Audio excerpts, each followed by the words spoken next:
Hello, everyone. Welcome to another exciting episode of your favorite program. It's called Jazz Abroad. And here with me today, we're going all the way to Manchester in the United Kingdom. And I have on the show Chief Damilola Fasida. Welcome on the show, brother. Yeah, thank you very much, my brother. I call you Chief. You shake your head. You be Chief now. You don't say you be Chief.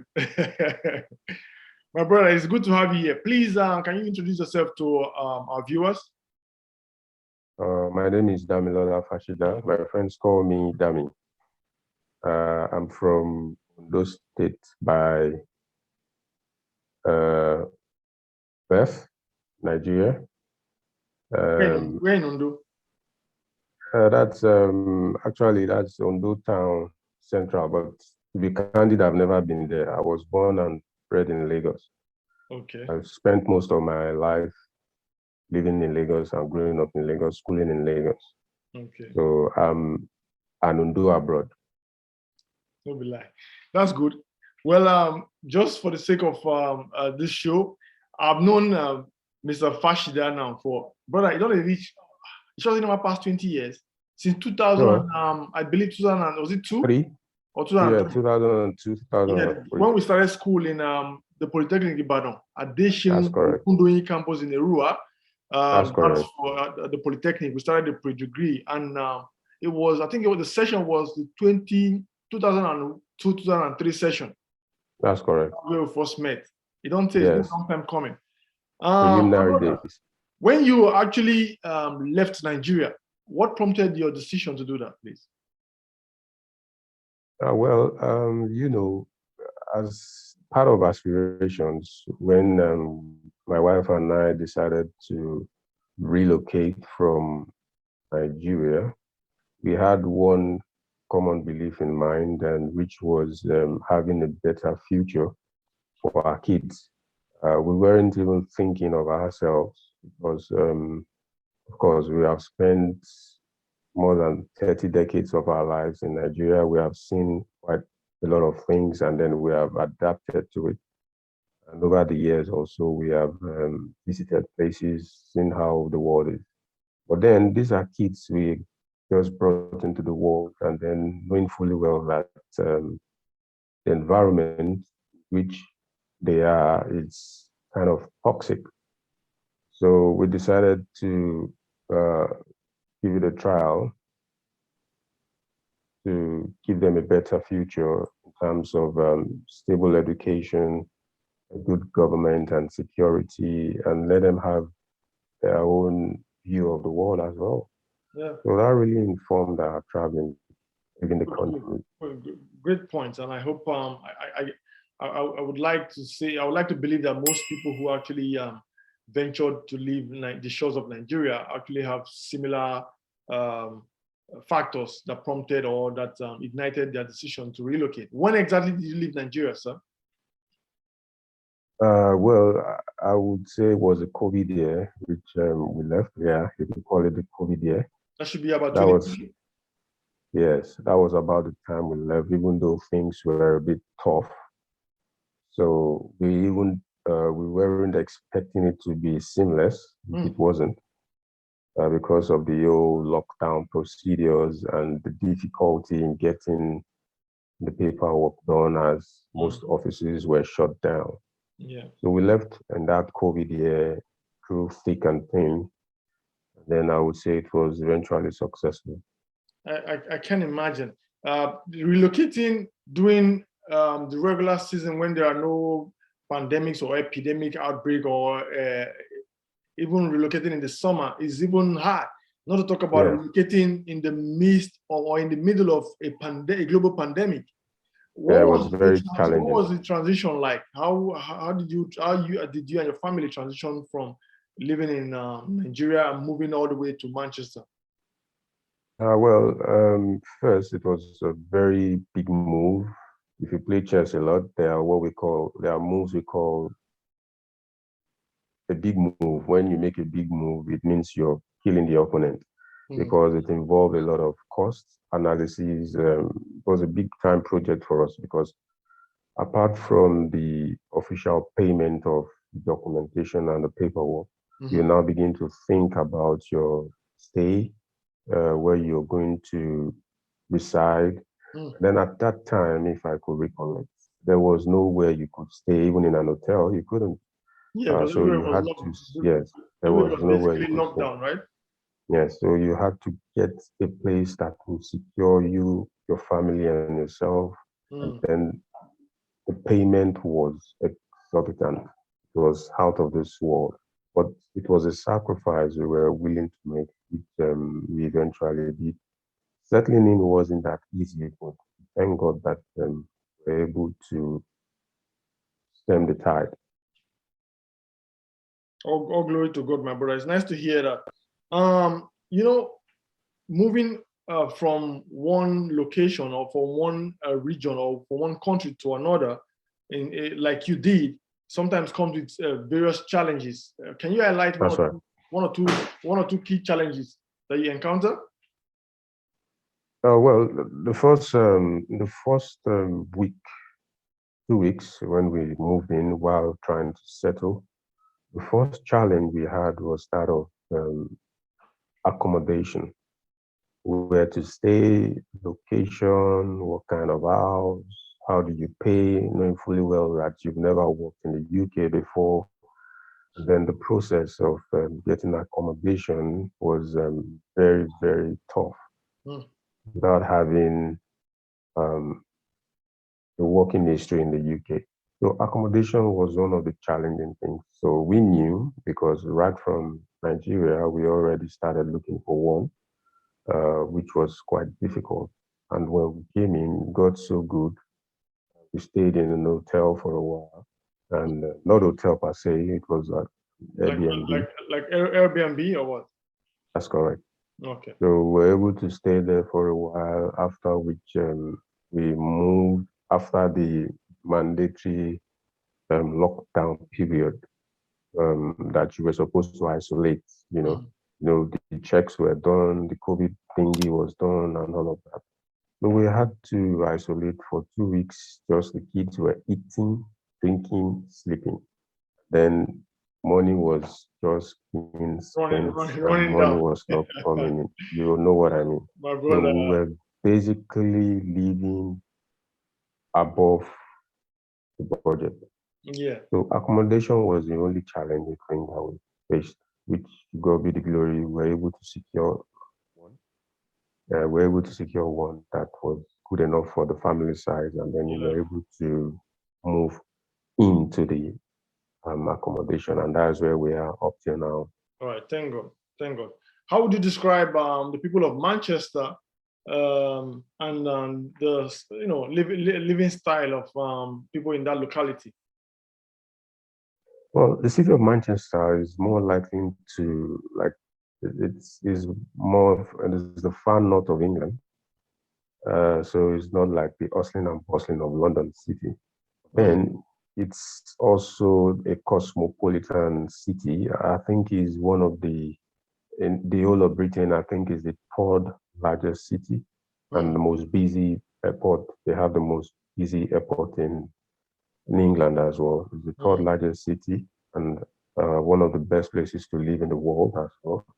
The people of Manchester are very, very heartwarming. They are kind as well, and they received us very well. And because they are more like you have a lot of international, uh, you have a lot of foreigners here and international students. So it's an open society. Good, So good, there's nothing to be worried about.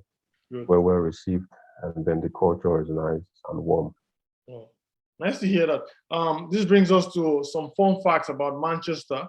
I would like to highlight a few of the fun facts. It says Manchester is the birthplace of the meat-free diet. I guess the vegetarian probably Say started. that again. All right. It said Manchester is the birthplace of meat-free diet, vegetarianism, Yes. I guess.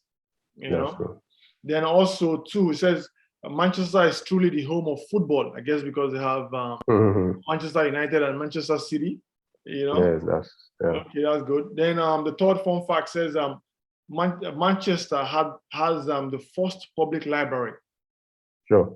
Yeah, it said it's home to Chetham's Library, which was first opened back in 1653. And That's correct. first ever library that was open to the public for free. Oh, that's good. Yes. Nice to know that. Then the fourth fun fact says Manchester was voted best UK city to live in. Yes, I just said that now. I think I just clarified that. That's good. And the fifth one says Manchester is where the atom was split. Where the Atom. yeah, well, I really don't know much about that fact, but then yeah, I want to believe you have your facts right. Yeah, I do some research, my guy. I do some research before we start the show. Yes. Okay, that brings us to your career path. What Okay. when you were in Nigeria, what were you doing? Then when you got to Manchester, what are you doing now in terms of career path? Well, to be honest, I would just give you a brief background of what I was into while I was in Nigeria. You see, the land of Nigeria is very tough terrain. After graduation, I've been into a lot of things. I worked for several years in telecoms. Then, like that wasn't enough, I moved into business. So I was into business. I think I worked for like 7 years. Yeah, I think so.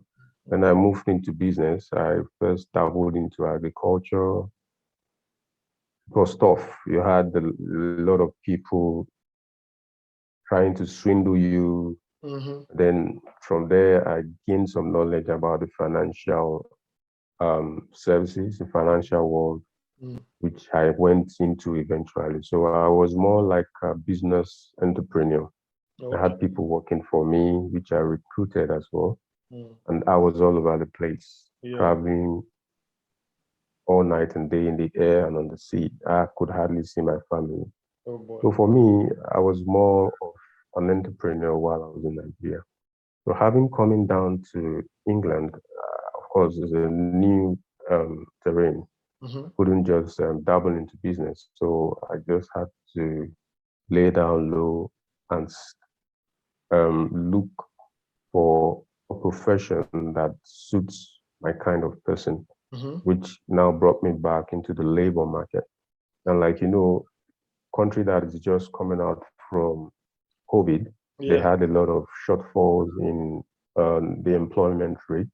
So it was a good avenue for me to get into the system. So I was able to get one or two survival jobs, let's put it that way. And then from there, by the side, I was doing other professional um, courses, which eventually led me into project management. Okay. And then that is what I'm doing now, aside my healthcare services, which I also started when I got here. Oh, okay, good stuff. My brother, what are the most thriving career paths in Manchester? Well, like people say, every city has its own thriving career and opportunities. In the world we live in today, we know very much that technology drives the economy now.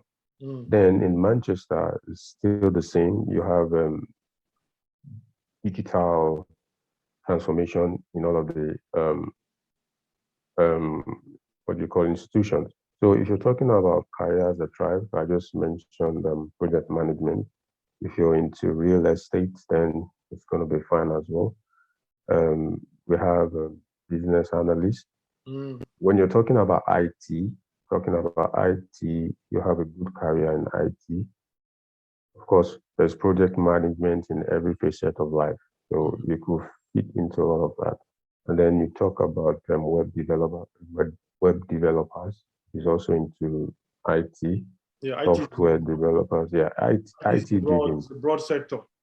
Yes, that's what you can do, and that's where the career is. Then you could talk about consumables, fast moving goods.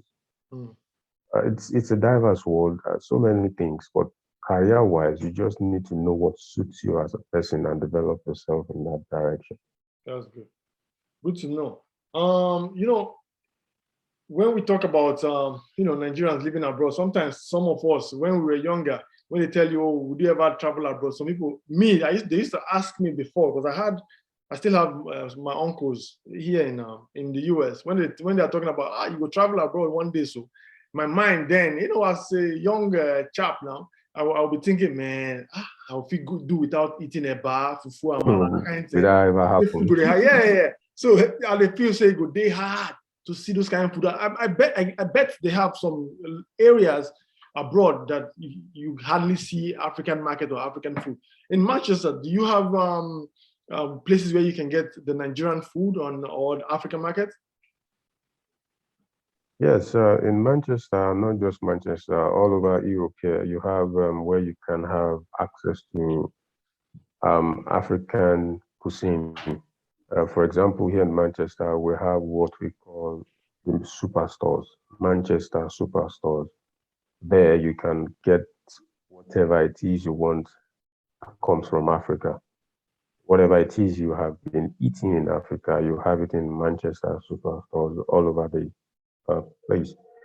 There's nothing you want that you can't get. So having access to African dishes is still very much the same, except that, of course, you have to pay more for it.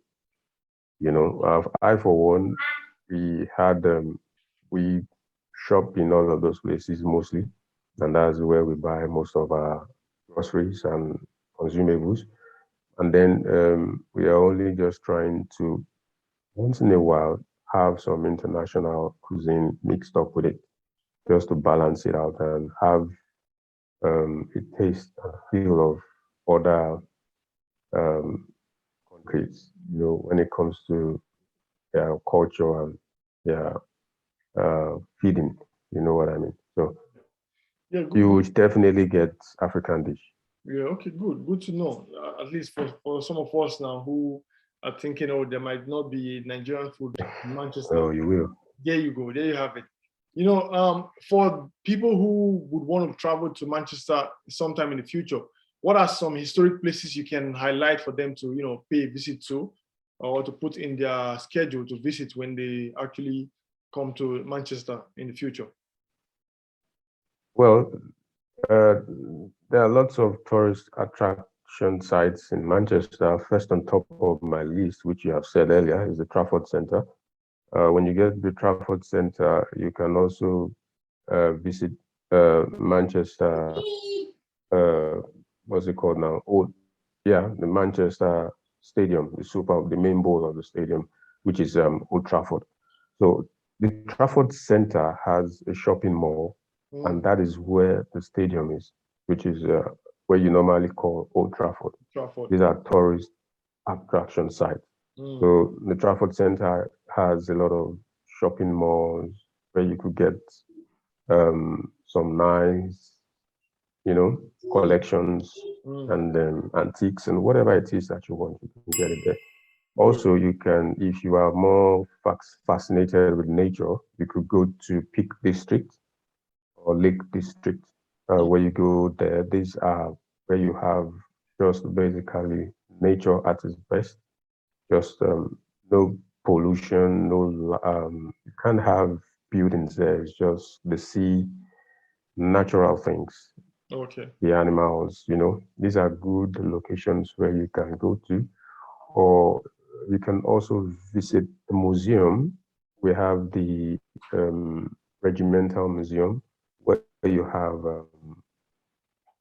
antiques from the old Royal Navy Force and the British Army, I think in the 18th centuries or something, where you can see all of those machines and weapons that they used during the World Wars. Then some good attractive sites as well. So that's like a museum, right? Say that again? So that's like a museum. Yeah, it's a museum. Okay, good. What advice do you have for Nigerians who are back home and who intend to, probably travel or relocate to Manchester?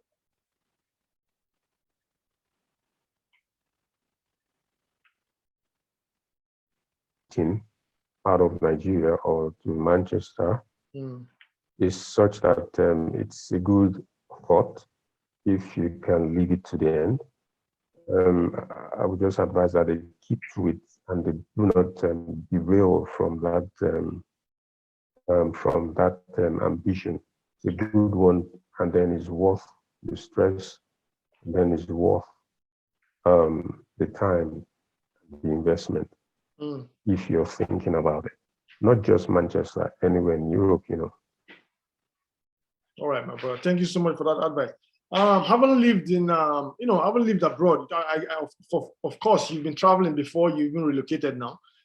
Yes. From your exploits from your experiences gathered from all visitations and all that abroad, what are some advice you can give to the Nigerian government, my brother? Hey, my brother, let's go down to our own technical terms. If you're talking about advice to the government, Nigerian government, I think there is really no advice to give to them because they all travel and they are well traveled. They see all of these things. They've seen all these things now. Yes, they've seen all these things. They see how it works. But there's only one key thing that I think we lack in Nigeria and Nigeria as a government: education. All right. I think the government of Nigeria needs to spend more money on education, educating the populace. In Yoruba, we have a proverb that says that